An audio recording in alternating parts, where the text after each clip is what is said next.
it's time to rank my February eyeshadow palettes, and as always, all the disclaimers. I don't like doing this. I mean, I do. I secretly love to torture myself doing this because it's always fun to look back, and I try a lot of eyeshadow palettes, so it only makes sense for me to rank them, give you guys my thoughts. I mean, I spend the money so you don't have to, and you can avoid crappy palettes. So I've got a bunch to rank, and without further blabbering, let's get into it. Okay, we're starting off at number 14.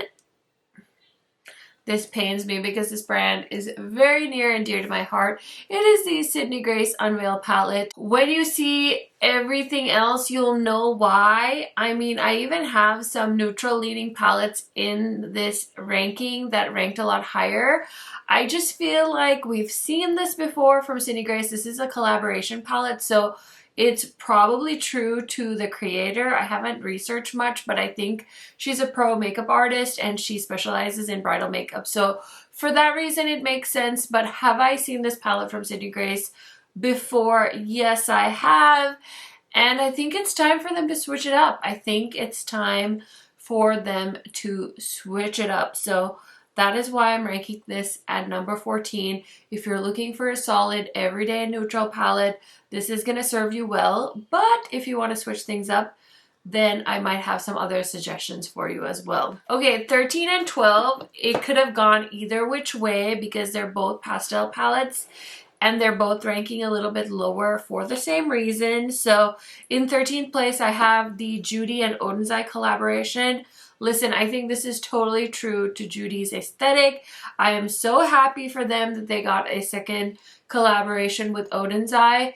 I'm not a big pastel girl, so it takes a lot for me to be impressed by a pastel palette, which is why I'm ranking this a little bit lower. I just feel like there's a little too much white in these for my skin tone, so they're not very pigmented. I still think that these shimmers are beautiful, but I just don't really get it. And then there's this like brown shade, which I'm assuming is like a liner shade, but it just doesn't make the most sense to me and how I like to do pastels. So because of that reason, this is in 13th place. And then, like I said, these two could have been 12 or 13. It doesn't really matter to me. Is the Glaminatrix Pretty in Pastels palette. This one I also think is just not pigmented enough. I do have other pastels in my collection that I prefer.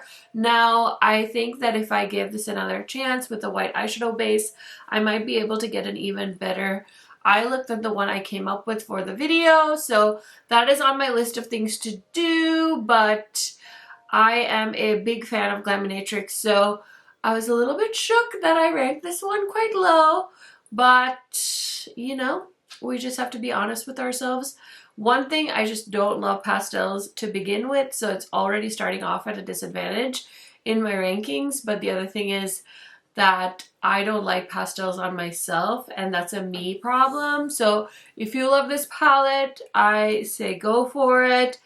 Let me know if you've already picked it up. You guys know I love talking to you in the comment section. But yeah, this one was just not for me, y'all. I will say they did kill it with the packaging though. I love it. I'm not sure how I feel about it opening up like this, but I do love that they stepped away from that leather, faux leather packaging they were doing and did something cardboard. I just love a good cardboard moment. You know what I'm saying? Okay, in 11th place is the Fancy Face and Odin's Eye collaboration. This is the Earthwood palette. Now, you guys know I'm a huge fan of Odin's Eye. The reason I'm ranking this a little bit lower is the color story. I feel like this color story is just a little bit confusing for me. Definitely hard for me to see like combinations right away. I mean, you can definitely do like a neutral look, but there's some tones in here that I'm not really sure how to pair them together. So definitely takes a little bit more thought on my end. So I'm ranking this at number 11. In 10th place is a indie brand that is owned by a creator. This is Deon Cosmetics and their Gloomy Gardens palette. I think this is really, really pretty, but in my opinion, it's very similar to their first launch. And I just personally prefer the colors in their first launch better. I think the packaging on this one is more my style. I love the flowers on the front and everything, but I personally like how pigmented the shadows were in the first launch. I think these have beautiful shimmers. I really like the look I created with this palette. It was very soft and beautiful, but I just couldn't help but thinking about the first palette when I was using this one. So for that reason, I'm ranking this in the 10th spot. Okay, in 9th place, we're gonna give it to the Fatally Yours palette from Milk Cosmetics. Oh my gosh, things are falling. This is an all matte palette. It is absolutely stunning. Really pigmented eyeshadows, and I mean, apparently it's very true to Bailey Sarian's vibe. I was definitely hoping for a little bit more from her, I'm not gonna lie. I feel like there's not enough contrast in this palette for me, but it's a great one to pair with all shimmer palettes that you might have, or if you want to deepen up any shadows in your collection, you might turn to this one. But overall, I don't know that if you're not a Bailey Sarian fan, if you would have a lot of use for something like this. Definitely let me know if I'm off with my thoughts here. I really don't mind if you guys comment about palettes in my comment section. I love hearing different opinions and different ways of how you guys are using palettes. So yeah, I love to hear from y'all, but I think this is very cool. I think this is very Bailey Sarian personally, but I don't know. I think it's a tough one. So definitely takes a little thought when you try to use this on its own. Okay, in 8th place is the, how do you say this? Creatura? I should really look it up, but I'm filming against the clock today because my kid is napping, but this is from Ladybug Glow, and I think this is so cute. So they sent me this palette, and I've seen the progress they've made. They are a small indie brand, and I remember seeing, I think, some of their first palettes, and they've come a long way. They're definitely working on it, which I totally appreciate. These eyeshadows are very pigmented and beautiful, and they also have some like multi-chrome and duochrome shades in this palette. So a really fun color combo. I really like the look I created with this one. So really happy that I have this in my collection. In 7th place is the Adept Flying Fiddles palette. I am definitely having a hard time with this one. I feel like I look at Adept palettes and I immediately expect that I'm going to love them because I do love the Adept formula. This one does feel a little bit drier, and honestly the shimmer shades just don't seem that special once they get on my eyes. I feel like for the longest time I've just known Adept to make these super shifty like multi-chrome shadows, and so I feel a little let down when I put this one on. The other day I created a look with this kind of rainbowy shade on my lid, and it just looked like any other green eyeshadow look that I would have created with my other green palette. So I was a little bit, I don't know, unimpressed, I guess, but I still have a lot of love for Adept, and I think this is a beautiful neutrally palette from them.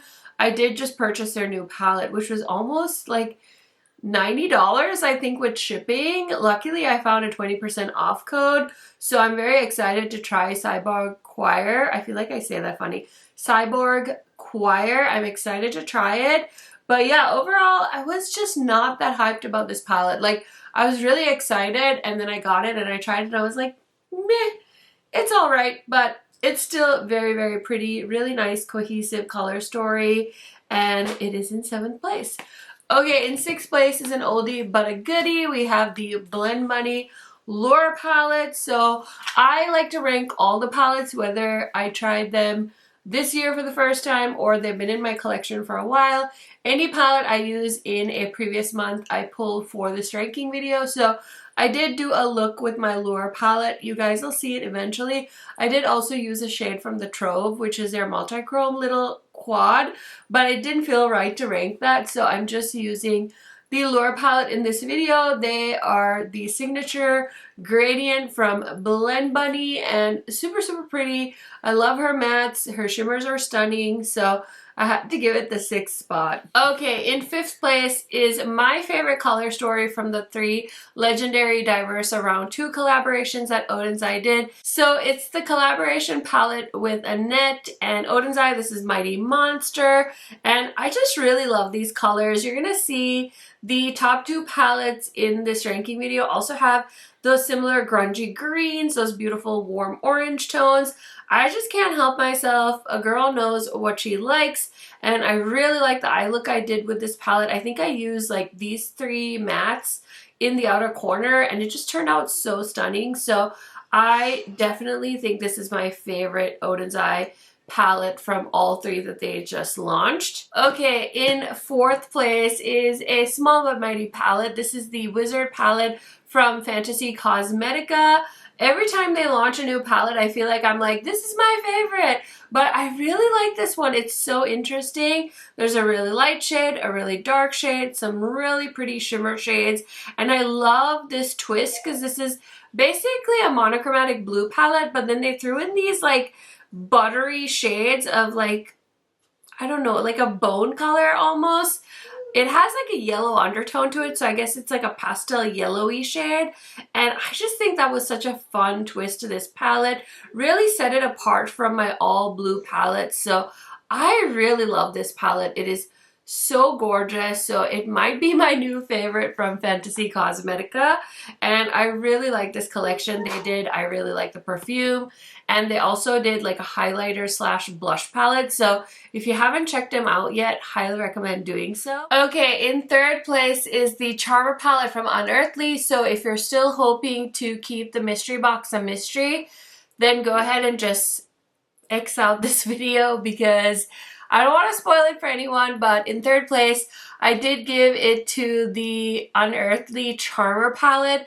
This is from their Valentine's mystery box, and it's so stunning. I just need Unearthly to keep pumping out these rectangular palettes with the 12 eyeshadows. They do such a good job. So we have 6 mattes, 6 shimmers, and this is just a fun color story. It's a bit of a purple leaning palette, but you can just easily use the 2 shadows, top and bottom, as duos. She always makes them so easy to navigate, so I love that about these. And of course the quality is absolutely stunning. I could go on about Unearthly all day. I don't know if they still have like a pre-order open for ordering the mystery box. I know they have a 2nd round open, or they did have a 2nd round open. I'm not sure if it's still open, but if you get a chance to hop on it, if you're still interested, I would highly recommend. I thought the box was spectacular. Okay, in 2nd place is the Adept Sumerian Sunset palette. See, I feel like I just compare all of my Adept palettes to this one. Of course, they have some other stunning palettes that they've done in this format in the past, but Sumerian Sunsets is a recent favorite of mine. This is absolutely stunning, and I could just sit here and look at this all day, and this honestly looks very similar to the #1 palette as well. I'm actually wearing the #1 palette on my eyes, so you're gonna see that next, but honestly, I love this one the most for the sparkly shades. There are some really cool multi-chrome, duochrome, triochrome type shadows in here, and the mattes are nice. They really are, but it's the sparkles for me when it comes to this one. Okay, in 1st place is the Groovy Gardens palette from Ensley Rain Cosmetics. So I just love this palette so much. So they have one called the Harvest Moon, which I held up next to this one, and it just makes one glorious, ginormous palette, and I love it so much. I think there's 21 shades in this palette, so when I add the other one underneath, it just is like this fall, just ginormous, dive into these eyeshadows kind of vibe. Like, I love it. I just love how many shades they have in these like autumn, fall colors. And so yeah, I just am having so much fun with this. If you're a neutral gal, I think you would really like this because there are some green tones in here, but a majority of the mattes are more neutral or like pinky leaning. So I think this would be a fun palette for you to get your hands on. I love this multi-chrome on my eyes, and I really like Ensley Rain's formula. I don't think I have a palette from them that I don't love. So yeah, they're like my latest obsession as far as brands go. Can't wait to see what else they launch this year, but this is my #1 palette for February 2024, and I feel like Nobody is surprised. So yeah, that is it for this video. Let me know what your favorite palette was in the month of February. And don't forget to check out my rankings playlist if you guys are interested in seeing all the other palettes I've tried. And I did also rank my eyeshadow palettes of 2023. So check that out if you're interested. And I will see you in another video very, very soon. Bye, friends!